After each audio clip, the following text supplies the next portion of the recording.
So the GT7 news continues to come thick and fast with what is our fourth trailer with unique footage in 6 weeks. This one was of course titled The Starting Line, and there's a lot of talking points here, so without any messing about, the big story, the first thing you probably all noticed, the return of the Chaparral 2J fan car. That thing was an absolute beast in GT4 through to GT6, obviously it was absent for the sport, but it will be very nice to have it back for GT7. And in that same piece of footage going down the home straight at Monza, there is another new car which was a bit harder to spot, although this one has never been in the franchise before. And the car in question is the 1968 Alpine A220, which was the French manufacturer's first attempt at a Le Mans car. So, along with the Chaparral 2J's return, of course the introduction of the 1970 Porsche 917K and some other potential cars, it seems as though this era is certainly getting a lot of love. Now, there are 8 more cars to discuss, which showed up in the trailer in a blink and you'll miss it moment, and through the first time of watching it, I did miss it. Unfortunately, I was en route to the day job, but that aside, the other big talking point before we get into those cars is the return of Deep Forest Raceway. Now, first of all, shout out to the genius who figured this out and pieced together the coloured lines that were going along the screen throughout various points of the trailer. That did create the layout of Deep Forest. And what's important here is it looks relatively unchanged in terms of its layout and the general proportions of the track. Of course, Trial Mountain looks very different, but although it is looking like Deep Forest has had some slight alterations, which is, to be honest, expected, I don't think they will be as drastic as the ones for Trial Mountain were. Now then, to get into the new cars, starting off with the most obvious one, the Corvette C4 ZR1, which does flash up full screen behind Kaz's face for about a second. Of course, this is returning from Gran Turismo 6 and before. A very nice car to have.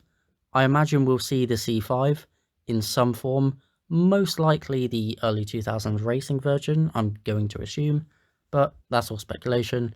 As for the C4, I'm excited. I think that can have some good customization options with what we've seen of that side of the game so far. As for the rest of the cars, they scroll by in an instant in the background, and they all happen to hail from Germany. Let's start off with the most random one, potentially, the 2014 Volkswagen Polo GTI. Now, it's the 2014 model, as I said, so it's not the most current generation of Polo GTI. There was one released a year or two ago, I think, but of course it's newer than anything that we've had before. And it's incidentally the same year as the Mark 7 Golf GTI, which was unveiled in GT Sport and will doubtless carry over to GT7. But moving on to something potentially more exciting, listed under the BMW dealership is the McLaren F1 Longtail race car from 1997. Of course, we have the 1995 Shorttail version in GT Sport, which was added in an update. That will be carried over as well. We've seen that in a previous trailer, but we'll have also the fan favourite Longtail to go along with it. From what I recall, this Fina liveried monster was a standard car in GT6, so this will be the first time we get to play it with an interior, which will be very nice. Also, under BMW, we have the 1971 3-litre CSL. Now, this one was also a very difficult one to spot, but I'm very excited. I haven't seen much chatter about it, but I'm always down for more classics. That's one of my favourites, and I'm excited to use it. We'll see if it can get any use in the lower categories and the lower PP levels now that the performance point system is coming back. Lovely car. The BMW E30 M3 from 1989 is also listed, but this one's a bit unclear because we already have a 1989 BMW M3 in GT Sport, the Sport Evolution model, but this one is not listed as the Sport Evolution, so I'm not sure if it's the same car and the name has just been shorthanded for the sake of that little display, or not, because the year seems a bit incongruous for it to be a regular E30 M3, so we'll see what happens with that. It's more than likely the same car, but we might get two versions of the E30. Watch this space. Moving on to Mercedes now, and a question mark has been answered, because indeed Lewis Hamilton's title-winning 2017 W08 Formula 1 car is being carried over into Gran Turismo 7. This was the one car from GT Sports car list which I thought was most at risk of being dropped, because that tends to happen with Formula 1 cars. Look at the Ferraris from GT5, they never made it past that game, but this one will indeed be carrying on. But moving on to the new stuff, and the AMG GTR shows up. Now this is a car I was unsure whether they were going to add. I was perhaps more expecting the newer Black Series model, or an updated version of the GT3 race car, but no, we do get the GTR, which in retrospect kind of makes sense, because PD tend to be a few years behind the times, but I'm still not complaining. Great car. Enough of a step up over the GTS that will also be there, of course, to warrant its inclusion. So, yep, all good here, no complaints. And on one final Mercedes-related note, we have the confirmation of the 1954 Mercedes 300 SL, which was shown in the September trailer, but not by name. It was just in one of those photo sections of that trailer, so nice to know the car is not just a museum piece, and it's kind of a returnee, but not, because it seems as though it's the racing version of the 300 SL that we had in GT5 and GT6. Finally then, we move on to Porsche. We're kicking off with a classic, the 1955 Porsche 550 Spider 1500 RS. Another significant car in Porsche's history, one I'll be glad to have.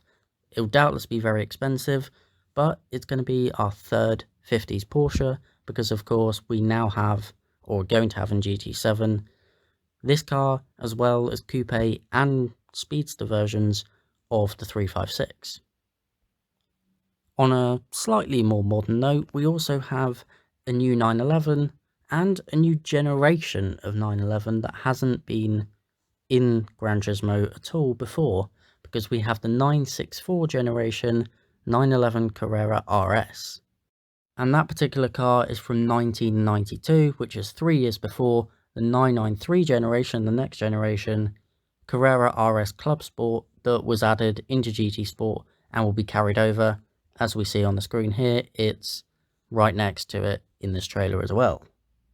We knew there was going to be a lot of Porsches, and this just confirms it, but it's nice to see almost all of the 911 lineage being represented in some way with each different generation. Ironically, the only one that hasn't been featured or confirmed so far is the current 992 generation. But we'll see what happens. I have a feeling Polyphony are hiding the shiny new stuff for last and closer to the game's release. Now, there is one final car I want to discuss, which I saw floating around on social media, and that was the Bentley Continental GT3. Now, I just want to confirm, if you've seen that car and that screenshot, it's fake. It's not from the trailer. I went and did some digging myself, couldn't find it, so I went over to GT Planet, which is amazing. It's a great source of information, but it's also terrible, because to get said information, you have to read through the threads, and some of the users are complete bergs. I'll say no more, but it's an interesting place. But just a quick PSA that is fake and it's not confirmed for the game. I'd love it to be there. Who knows, it might show up later, but as for now, no. But that's going to be it for this video and breakdown of the starting line trailer. Let me know your thoughts. What are you most hyped for? anything that you still haven't seen that you'd like to, let me know. Thank you very much for watching, and have a good day.